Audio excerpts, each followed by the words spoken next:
तो उनको माना जाता कि चलो थोड़ा समझने का वक्त नहीं मिल पाया, इसलिए फला फला लोग जंग में किसी की तरफ नहीं गए। अगर आज कोई कहेगा कि दो सहाबा कराम के बीच में जो जो वाक़यात पेश आए हैं मैं इनमें कुछ नहीं बोलूँगा, तो आज वाला इंसान बहुत ज़्यादा घाटा उठाने वाला होगा। इसलिए कि चौथी खिलाफत जब चल रही थी मौला अली अलैहिस्सलाम की और हाकिम शाम की, तो मुसलमान भूल जाते हैं कि यहाँ पर एक तरफ मौला अली अलैहिस्सलाम हैं जो शुरुआत से आप अलैहिस्सलाम के साथ में हैं और आप अलैहिस्सलाम की वफ़ात के बाद 30 साल तक इस्लाम को अपने खून पसीने से सींचते रहे हैं। ऐसे इंसान से कोई न्यू मुस्लिम आकर के अगर जंग कर रहा है, फिर भी मुसलमान सोचे कि नहीं मैं इधर जाऊं या उधर जाऊं, तो उससे बड़ा कोई मूर्ख नहीं होगा। अस्सलाम वालेकुम रहमतुल्लाहि व बरकातुहू।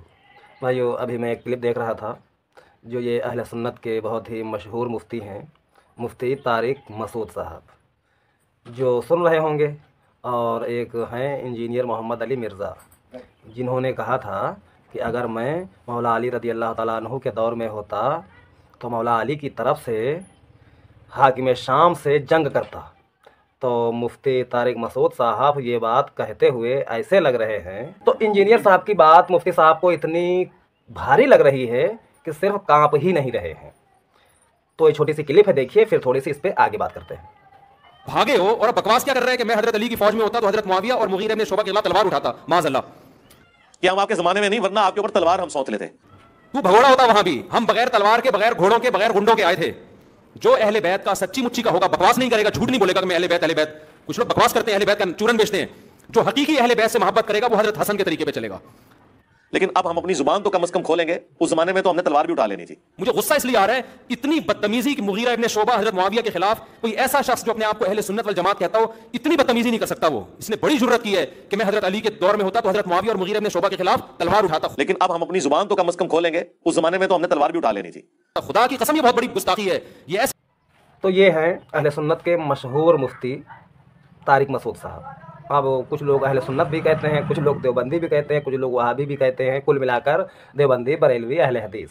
अब अगर इनको देखा जाए तो हैं सुन्नी ही, लेकिन देवबंदी सुन्नी है, ठीक है, क्योंकि हमारे बरेलवी हजरात जो हैं, अगर वो सुनते हैं कि देवबंदी को या अहले हदीस को सुन्नी कहा जा रहा है तो वो नाराज़ होने लगते हैं, क्योंकि बरेलवी हजरात ये मानते हैं कि सुन्नी सिर्फ हम हैं और ये जो देवबंदी हैं ये देवबंदी हैं, जो अहले हदीस हैं वो अहले हदीस हैं या फिर वहाबी हैं, ठीक है। तो बरेलवी हजरात देवबंदी और अहले हदीस को वहाबी कहते हैं, अपने आप को सिर्फ अहले सुन्नत वल जमात कहते हैं, ठीक है भैया। तो मैं था तो बरेलवी ही, लेकिन मैं इंसाफ करूँगा। अगर देवबंदी और अहले हदीस वहाबी हैं तो भैया ये जो अहले सुन्नत वल जमात वाले हैं ये भी बरेलवी हैं, या फिर तीनों कुल मिलाकर अहले सुन्नत ही हैं। अब अहले सुन्नत में 3 फ़िरके बन गए हैं, कहो तो 4 हो जाए, कहो तो गिनती लगाओ बारीकी से तो 4-6 अभी भी निकलेंगे। तो ये मकसद है। तो ये जो मुफ्ती साहब हैं, इन्होंने देखो किस तरह अपनी बात रखी, लग रहा था कि ये कांप रहे थे। अब इनको ये बात बहुत अजीब लग रही है कि कोई अगर खुल कर कह दे कि मौला अली अलैहिस्सलाम के दौर खिलाफत में अगर मैं होता तो मौला अली अलैहिस्सलाम के साथ में होता। तो मैं मुफ्ती साहब ही से पूछ रहा हूँ कि मान लीजिए अगर आप ही होते तो आप किस तरफ होते, या मुफ्ती साहब के जो चाहने वाले हैं, कोई भी हों, देवबंद के हों, अहले हदीस के हों या बरेलवी के हों, कोई भी हों, जो इनका चाहने वाला है, मैं उनसे सवाल कर रहा हूं कि अगर आप होते मौला अली अलैहिस्सलाम के दौरे खिलाफत में तो आप किसकी तरफ होते भाई? चलिए, आप सोच रहे हो, ठीक है, आप यही सोच रहे होंगे कि भाई दोनों तरफ सहाबी हैं और 2 सहाबा कराम के बीच में लड़ाई छिड़ गई है, तो मैं क्या करूं? तो भाई आप जब उस वक्त होते तो हो सकता है आप भी सहाबी होते। ये देखो आगे की बात कही जा रही है, बात को समझाने के लिए, ठीक है। तो आप भी सहाबी होते तो आप ज़्यादा से ज़्यादा यही करते कि भैया मैं किसी की तरफ नहीं जाऊंगा। 2 बड़े बड़े सहाबी आपस में भिड़ गए हैं, मैं किसी तरफ नहीं जाऊंगा। तो भाइयों, उस दौर में जो लोग किसी तरफ नहीं गए थे वो बाद में पछताते थे कि काश मैं हज़रत अली अलैहिस्सलाम की तरफ होता, पछताते थे। जो जो सहाबी नहीं गए थे बाद में वो पछता रहे थे कि मैं हज़रत अली के साथ में होता। और जो लोग मौला अली के मुखालिफ गिरोह में थे तो भैया वो लोग माल दौलत के चक्कर में थे, तो उनको पछताने का सवाल इसलिए नहीं बनता है कि वो माल ही के चक्कर में मौला अली के दुश्मन बने थे। ठीक है, तो अब ये मानिए कि उस दौर में जो लोग अगर मौला अली का साथ नहीं देते फिर बाद में पछताते, तो वो ऐसे लोग थे कि उनके बहुत ही करीब का मामला था। भाई थोड़ा समझने का टाइम चाहिए, तो उनको माना जाता कि चलो थोड़ा समझने का वक्त नहीं मिल पाया, इसलिए फला फला लोग जंग में किसी की तरफ नहीं गए, न्यूट्रल हो गए। ठीक है, अगर आज कोई कहेगा कि दो सहाबा इकराम के बीच में जो जो वाक़यात पेश आए हैं मैं इनमें कुछ नहीं बोलूँगा, तो आज वाला इंसान बहुत ज़्यादा घाटा उठाने वाला होगा। इसलिए कि चौथी खिलाफत जब चल रही थी मौला अली अलैहिस्सलाम की और हाकिम शाम की, तो मुसलमान भूल जाते हैं कि यहाँ पर एक तरफ मौला अली अलैहिस्सलाम हैं जो शुरुआत से आप अलैहिस्सलाम के साथ में हैं और आप अलैहिस्सलाम की वफ़ात के बाद 30 साल तक इस्लाम को अपने खून पसीने से सींचते रहे हैं। ऐसे इंसान से कोई न्यू मुस्लिम आकर के अगर जंग कर रहा है फिर भी मुसलमान सोचे कि नहीं मैं इधर जाऊं या उधर जाऊं, तो उससे बड़ा कोई मूर्ख नहीं होगा। भाई फतह मक्का पर ही तो मुसलमान हुए हैं हाकिम शाम, और फतह मक्का के बाद थोड़े ही दिन के बाद आप अलैहिस्सलाम इस दुनिया से तशरीफ़ ले गए। फिर खिलाफत शुरू हुई। खिलाफत थोड़ी ही चली थी कि हाकिम शाम की चांदी लगी और उनको गवर्नरी मिल गई, और फिर गवर्नरी मिली तो काफ़ी लंबे समय तक मिली, और जब गवर्नरी लंबे समय तक मिली तो फिर वो काफ़ी मजबूत हो गए, पैसे से, ताकत से, लोगों से।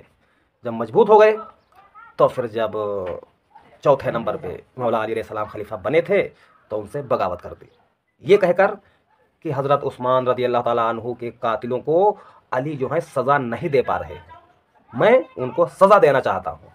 तो ये हाल है अहले सुन्नत के मुफ्ती साहब का। उन्होंने छोटी सी बात रिकॉर्ड करवाई तो मेरे अंदर ये बातें आ गई। इसी तरह एक बरेलवी हजरात हैं जो मौलवी लाइन के आदमी हैं, थोड़ा पढ़े लिखे हैं, तो उनसे मेरी एक दिन बात हो रही थी, तो उन्होंने कहा कि भाई मैं 12 इमामों का मानने वाला हूँ।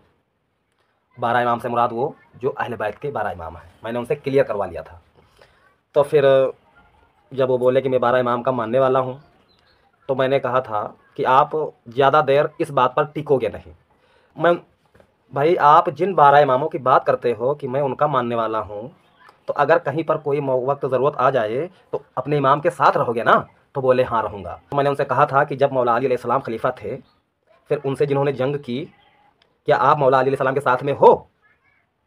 उनके बारे में आप क्या सोच रहे हो जिन्होंने जंग की थी? तो भैया वो मौलवी साहब भी खामोश हो गए थे, जो बात है, जबकि ये अभी जल्दी ही की बात है। फिर मैंने उनसे कहा कि आप कहते हो कि 12 इमामों का मानने वाला हूँ, लेकिन आपके प्रोग्रामों में, आपके जलसों में, आपकी मस्जिदों में अहले बैत के इमामों की बात तो बिल्कुल ना के बराबर की जाती है। अगर किसी की सबसे अधिक बात की जा रही है तो बड़े पीर साहब की बात की जा रही है, और आपके जो बरेली वाले इमाम हैं अहमद रजा खां साहब, उनकी बात की जा रही है।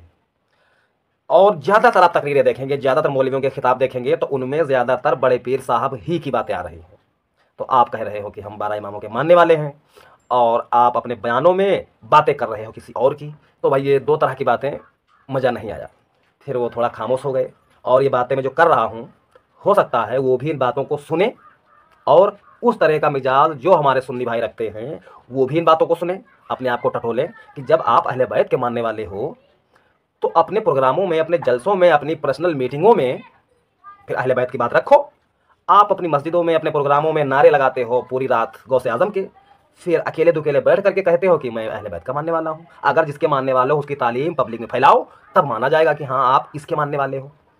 तो जिस तरह उधर मुफ्ती साहब देख रहे हो थर थर काँप रहे थे, लग रहा था हमको बहुत भारी बात हो गई है, जबकि कोई ख़ास बात नहीं है। हर सच्चा इंसान यही कहेगा कि अगर मैं उस दौर में होता तो मौला अली के साथ में होता। उस वक्त जो मौला अली का दुश्मन था, हम लोग अगर उस दौर में होते तो वो हमारा दुश्मन होता। मोमिन हो तो ये बात कहना ही होगा, क्योंकि ये बात बगैर किए आप बच नहीं पा रहे हो। फिर जब हज़रत हसन रज़ी अल्लाह ताला अन्हु खलीफा बने थे, तो जो मुसलमान हज़रत हसन अलैहिस्सलाम की तरफ नहीं थे, देखिए भाई मैं अहले सुन्नत से हूँ तो कभी रज़ी अल्लाह अन्हु कहता हूँ, कभी अलैहिस्सलाम कहता हूँ, क्योंकि हदीस से दोनों तरह के ये नाम साबित हैं, क्योंकि दुआया कलमात हैं। आप चाहे अलैहिस्सलाम कहिए, चाहे रज़ी अल्लाह अन्हु कहिए, ठीक है। तो उस वक्त जो लोग हज़रत हसन अलैहिस्सलाम का साथ नहीं दिए थे वो बाद में पछताए होंगे, और जो पछताया नहीं होगा तो भैया वो गड़बड़ में हो गया होगा। आज का जो मुसलमान अगर उस दौर में हज़रत हसन या हज़रत हुसैन अलैहिस्सलाम के दौर में होता तो उसके ऊपर लाजिम था कि वो अहले बैत का साथ दे, तब वो मोमिनों में शुमार होता। अगर वो अहले बैत का साथ नहीं देता तो भैया वो मोमिनों में शुमार नहीं होता, जो बात है। तो मुफ्ती साहब ने वो बात शुरू की और यहाँ इतनी लंबी बातें हो गई। तो आज के लिए इतना ही। अस्सलाम वालेकुम रहमतुल्लाहि व बरकातहू।